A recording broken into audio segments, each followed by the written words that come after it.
En una casa larga de Islandia, en el invierno de 1034, 30 personas respiraban el mismo aire viciado mientras Holgerd señalaba con un dedo acusador la camisa rasgada de su esposo.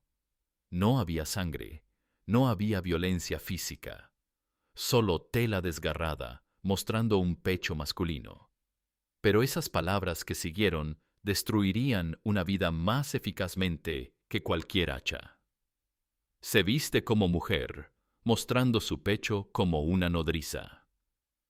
Thorvald, próspero granjero hasta ese momento, acababa de ser sentenciado. No a muerte física, sino a algo peor: muerte social. En la sociedad vikinga, una camisa rota en el lugar equivocado podía significar el fin absoluto de la existencia humana. Los testigos se apartaron como si la feminidad fuera contagiosa. Las mujeres bajaron la mirada. Los hombres escupieron hacia el fuego central. Los niños aprendieron esa noche que la masculinidad era tan frágil que un trozo de tela podía quebrarla para siempre. Holgerd había utilizado las leyes sexuales vikingas como arma y acababa de ganar una guerra que ni siquiera sabía que estaba librando. Esta no es la historia de guerreros navegando hacia tierras lejanas. Es la historia de un pueblo que convirtió la intimidad en tribunal, el cuerpo en campo de batalla legal y cada gesto privado en arma pública. Los vikingos no solo conquistaron tierras, conquistaron la sexualidad humana y la transformaron en el sistema de control social más brutal de la Europa medieval. Para entender cómo una camisa rota podía destruir una vida, hay que sumergirse en las profundidades de las leyes islandesas medievales, donde cada centímetro de piel tenía implicaciones jurídicas y cada palabra sexual era potencialmente letal. Holgerd había nacido en 1015 en una granja del norte de Islandia, criada entre códigos legales que regulaban cada aspecto de la existencia humana, con una precisión quirúrgica. Su padre le enseñó algo que ninguna otra cultura europea de la época conocía. Las mujeres podían usar las leyes sexuales como armas. No tenían poder político directo, pero podían destruir completamente a un hombre con las palabras correctas en el momento preciso. Las sagas islandesas documentan con escalofriante detalle un sistema legal donde acusar a un hombre de comportamiento femenino era equivalente a una sentencia de muerte social. El término arger, que significaba afeminado, pasivo, cobarde, era más que un insulto. Era una acusación formal que podía llevarse ante el Thing, la Asamblea Legal Vikinga, y resultar en pérdida total de derechos, propiedades y estatus. Pero el verdadero horror no estaba en las grandes acusaciones públicas. Estaba en los detalles microscópicos de la vida diaria que podían convertirse en evidencia legal. Una camisa que se abría demasiado en el pecho. Una forma de caminar considerada demasiado suave. Una voz que subía de tono durante una discusión. Cada gesto era vigilado por 30 pares de ojos en esas casas largas sin privacidad, donde la intimidad era un lujo que nadie podía permitirse. Thorvald había trabajado esa tierra durante 15 años. Tenía 3 hijos, 10 cabezas de ganado y una reputación de hombre honrado. Pero esa mañana de febrero, cuando el viento del norte desgarró su camisa mientras reparaba el techo, y Holgerd vio la oportunidad que había estado esperando durante meses de maltrato silencioso, toda esa vida se evaporó en una sola frase: se comporta como mujer. El sistema vikingo no conocía la piedad. Una vez pronunciadas esas palabras ante testigos, la maquinaria legal se activaba como una trampa perfecta. Thorvald podía negar la acusación, pero cómo demostrar masculinidad ante un tribunal que había decidido que una camisa rota era evidencia de feminidad. Podía desafiar a duelo a quienes lo acusaran, pero Holgard era su esposa.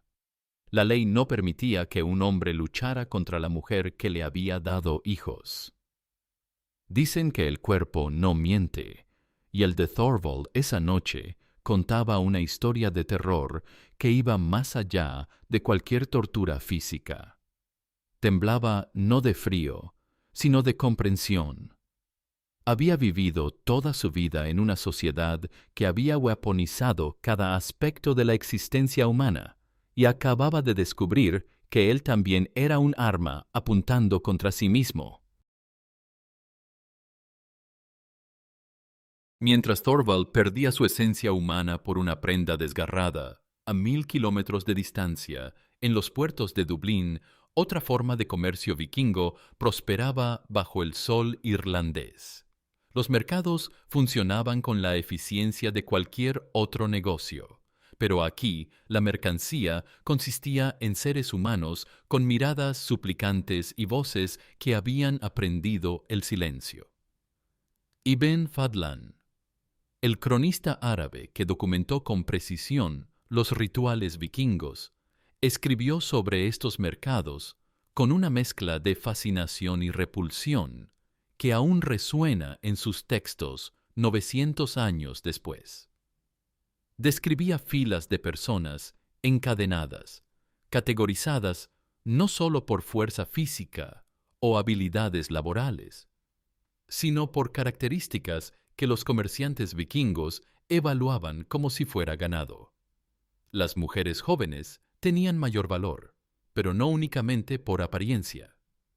Los vikingos habían desarrollado un sistema de clasificación basado en juventud, salud y resistencia física que convertía a cada persona en una inversión económica calculada. Los compradores examinaban dientes, evaluaban constitución física, revisaban signos de enfermedad. La dignidad había desaparecido.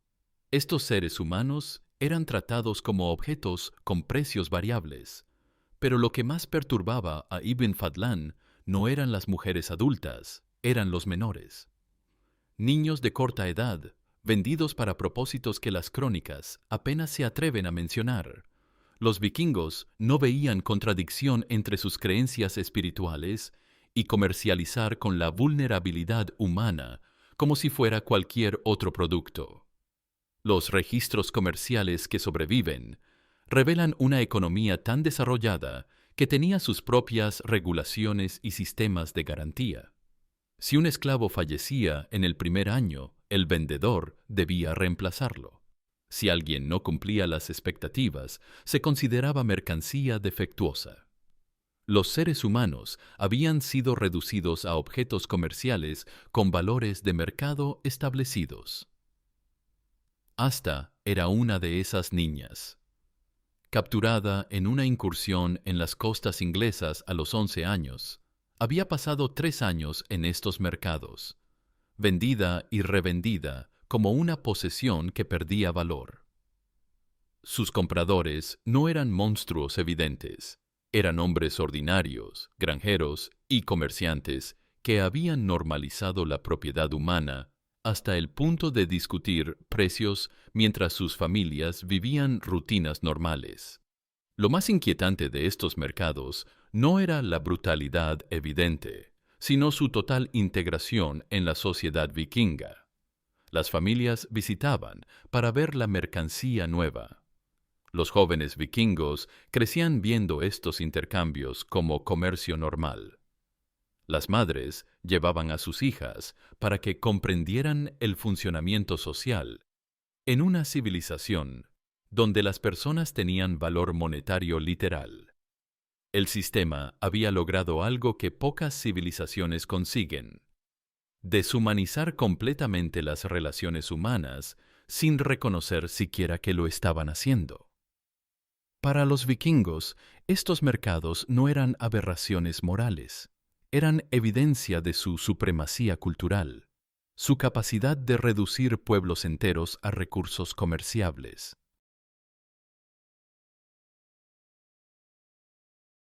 Pero el verdadero sistema vikingo de control social no estaba en los mercados públicos.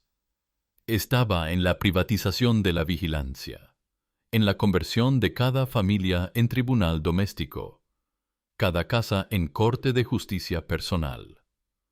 Las leyes matrimoniales vikingas requerían algo que ninguna otra cultura europea había imaginado: testigos familiares para validar la unión matrimonial. No bastaba con casarse ante la comunidad. La unión debía ser confirmada ante parientes directos que certificaran que el matrimonio había sido completado según las especificaciones legales exactas.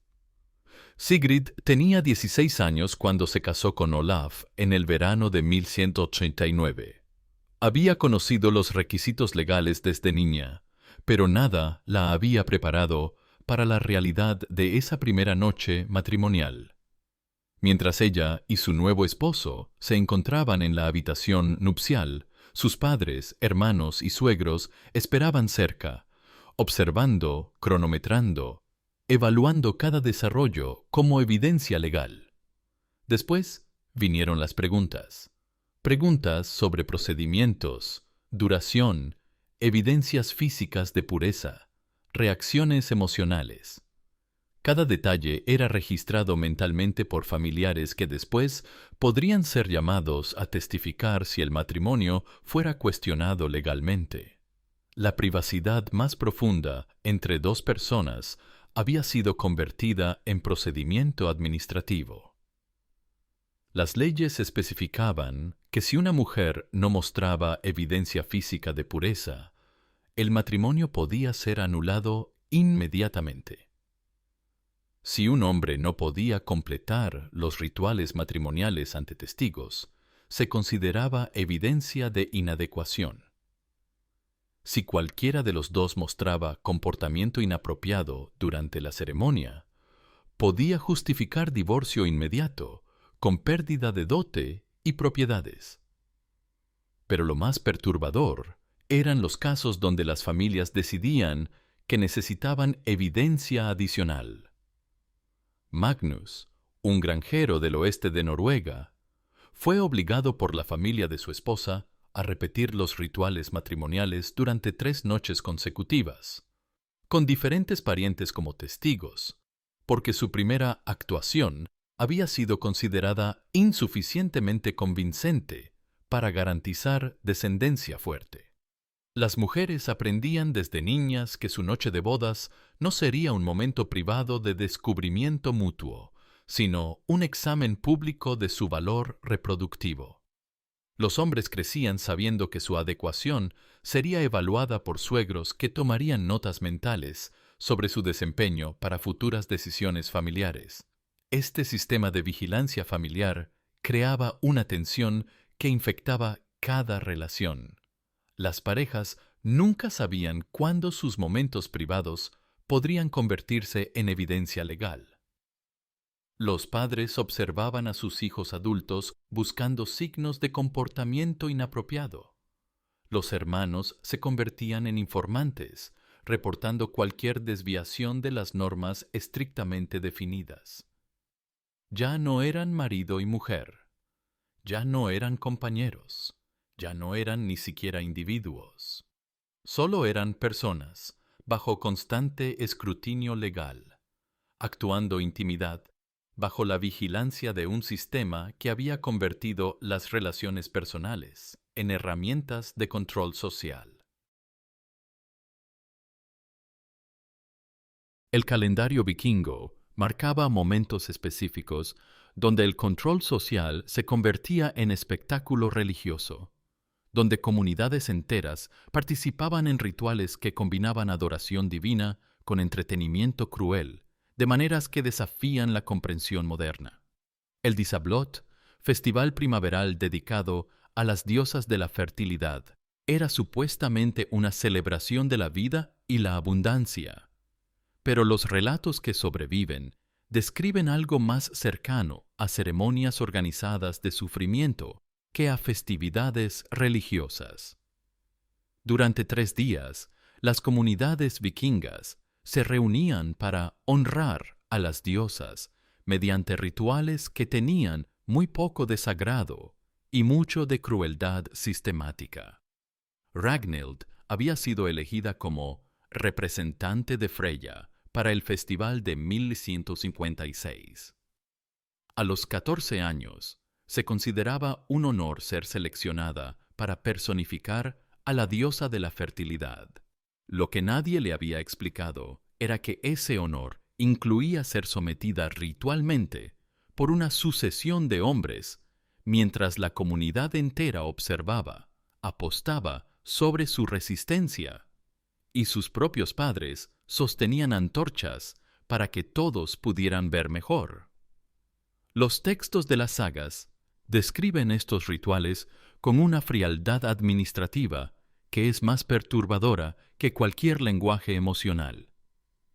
Detallan procedimientos específicos requeridos para honrar apropiadamente a las diosas, duraciones mínimas para cada acto, y reacciones de la víctima, que indicaban si los dioses estaban satisfechos con el sacrificio.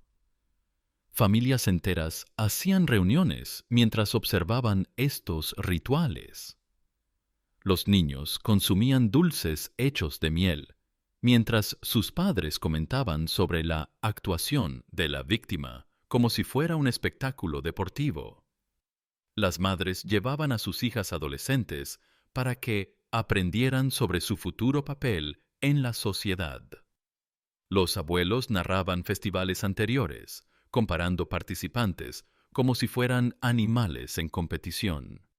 Lo más escalofriante era la participación entusiasta de las mujeres vikingas en estos rituales. Las madres ofrecían a sus propias hijas como representantes divinas. Las esposas aplaudían cuando sus maridos eran seleccionados para participar en los ritos sagrados. Las ancianas dirigían los cánticos que acompañaban cada acto, convirtiendo el sufrimiento humano en música comunitaria. El festival culminaba con sacrificios humanos que combinaban muerte con humillación en formas que los cronistas cristianos apenas se atrevían a describir. Los vikingos habían logrado algo que pocas culturas consiguen: normalizar completamente la crueldad hasta convertirla en obligación religiosa y entretenimiento familiar simultáneamente. Ibn Fadlan, observando uno de estos festivales, escribió: «Vi cosas que ningún hombre debería ver, pero que toda una comunidad celebraba como si fueran bendiciones divinas. Los niños reían mientras los adultos convertían el sufrimiento en sacramento. No eran bárbaros, eran algo mucho más aterrador. Eran una civilización que había institucionalizado el horror y lo llamaba tradición sagrada». El genio del sistema vikingo residía en su capacidad de convertir a cada persona en vigilante y víctima simultáneamente. No necesitaban una policía sexual centralizada, porque habían logrado que cada familia vigilara a sus propios miembros, que cada comunidad castigara sus propias desviaciones, que cada individuo se autocensurara por miedo a ser destruido por quienes más amaba. Astrid, la hermana menor de Holgard, había aprendido las lecciones familiares desde niña. Sabía exactamente qué palabras destruirían a un hombre, qué gestos podrían ser interpretados como evidencia de feminidad, qué comportamientos activarían la maquinaria legal que había visto devorar a su cuñado. Pero también sabía que ese mismo conocimiento la convertía en blanco potencial. Las mujeres que sabían demasiado sobre las leyes sexuales podían ser acusadas de comportamiento masculino inapropiado. El sistema había logrado crear una sociedad donde el conocimiento de las reglas era tanto protección como condena. Saber cómo destruir a otros te daba poder, pero también te marcaba como peligrosa. Ignorar las reglas te convertía en víctima fácil, pero conocerlas demasiado bien te convertía en amenaza a eliminar. Los niños vikingos crecían en este ambiente de paranoia sexual constante, aprendiendo a evaluar cada gesto, cada palabra, cada expresión como evidencia potencial en futuros juicios. La infancia se convertía en entrenamiento para la vigilancia mutua, la adolescencia en práctica para la destrucción social, la adultez en participación activa en un sistema de terror que nadie cuestionaba porque todos dependían de él para su supervivencia. Los cristianos que intentaban convertir a los vikingos encontraban resistencia no por las creencias religiosas, sino por el sistema social. Los vikingos no podían abandonar sus leyes sexuales, sin abandonar el único mecanismo que conocían para mantener orden social. El terror sexual no era un efecto secundario de su cultura, era el fundamento sobre el cual construían toda interacción humana. Sin miedo a la acusación sexual, ¿cómo controlarían a los jóvenes rebeldes? Sin la amenaza de destrucción social, ¿cómo mantendrían disciplina comunitaria? Sin la constante vigilancia íntima, ¿cómo garantizarían que las familias permanecieran leales al sistema más amplio? Cuando Thorvald finalmente abandonó la granja familiar esa primavera de 1034, llevando solo las ropas que había usado el día anterior, cuando aún era un hombre con nombre y propiedades, nadie en la familia lo miró partir. Su destino se había sellado no en un tribunal formal, sino en esa casa larga, llena de testigos que habían aprendido que la supervivencia requería la destrucción ocasional de los más débiles. Holgard se quedó con las tierras, los hijos, y la terrible comprensión de que había usado las mismas armas que otros podrían usar contra ella si alguna vez mostraba debilidad. El sistema vikingo no conocía vencedores permanentes, solo víctimas temporales que esperaban su turno para convertirse en perpetradores. Las sagas islandesas preservan cientos de historias similares, vidas destruidas por palabras, familias desintegradas por acusaciones sexuales, comunidades enteras participando en la demolición sistemática de individuos que habían violado códigos tan complejos que nadie podía estar completamente seguro de seguirlos perfectamente. Siglos después, cuando los vikingos se cristianizaron y abandonaron oficialmente estas leyes, el patrón había quedado grabado tan profundamente en la cultura escandinava que persistió en formas modificadas durante generaciones. La idea de que la sexualidad debía ser vigilada comunitariamente, de que la intimidad era asunto público, de que el cuerpo humano era territorio legal antes que personal, sobrevivió a los dioses que supuestamente la justificaban. Esta es la historia de una civilización que logró lo imposible: convertir el amor en arma, la intimidad en tribunal, la sexualidad en sistema de control social total. Los vikingos no fueron simplemente guerreros que conquistaron tierras. Fueron ingenieros sociales que conquistaron la experiencia humana más fundamental y la transformaron en herramienta de dominación. No eran bárbaros ignorantes, destruyendo por impulso. Eran una sociedad sofisticada que había institucionalizado la brutalidad sexual con la precisión de una máquina perfecta, creando un sistema tan eficiente que se perpetuaba a sí mismo a través de las víctimas que entrenaba para convertirse en perpetradores. Y lo más aterrador de todo, funcionaba. Durante 3 siglos, este sistema mantuvo orden social, disciplina comunitaria y cohesión cultural a través del terror sexual sistemático que todos consideraban normal, necesario y sagrado. Holgard murió en 1067, en la misma casa larga donde había destruido a su esposo 30 años antes. Sus nietos crecieron escuchando la historia como lección moral. Así se defiende una mujer en un mundo que quiere devorarla. Nadie mencionaba que la defensa había requerido convertirse en parte del sistema que devora. Dicen que el cuerpo no miente, y el cuerpo de la civilización vikinga contaba una historia que nadie quería leer completa. Que cuando sociedades institucionalizan la brutalidad sexual bajo cualquier justificación, todos se convierten en víctimas y perpetradores simultáneamente.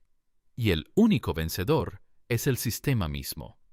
Esta no fue la historia de bárbaros primitivos, sino de seres humanos que crearon el mecanismo de control sexual más sofisticado y aterrador de la historia europea.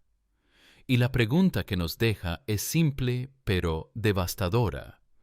¿En qué formas modificadas este mismo patrón persiste hoy, disfrazado de tradición, ley o necesidad social?